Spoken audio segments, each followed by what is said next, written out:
Hello viewers, আসসালামু আলাইকুম। পাটায় ছেঁচে বাইন মাছ ভুনা করেছি। কিভাবে করলাম সেটাই আপনাদের সাথে শেয়ার করছি। তো বাইন মাছগুলোকে ভালো করে ধুয়ে পরিষ্কার করে পাটায় আমি ছেঁচে নিলাম। এরপরে কড়াইতে তেল দিয়ে বাইন মাছগুলোকে ভেজে নেব।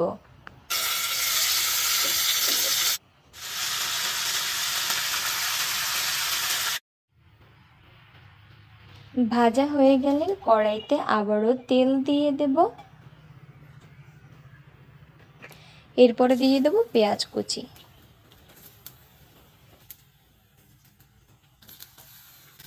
পেঁয়াজ কুচি দেওয়া হয়ে গেলে এটাকে ভালো করে একটু ভেজে নিব।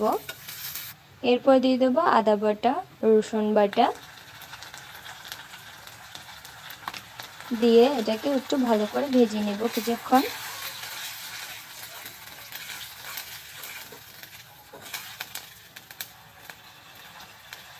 এরপরে দিয়ে দেবো হলুদের গুঁড়া, মরিচের গুঁড়া, দিয়ে দেবো স্বাদ মতো লবণ।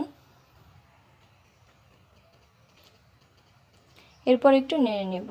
এরপর দিয়ে দেবো গরম মশলার গুঁড়া, দিয়ে সামান্য পানি দিয়ে এটাকে ভালো করে কষিয়ে নিব।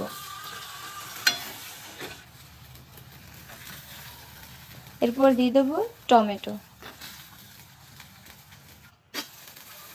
এরপরে পরিমাণ মতো পানি দিয়ে পানি ফুটে উঠলে মাছগুলো দিয়ে দেব।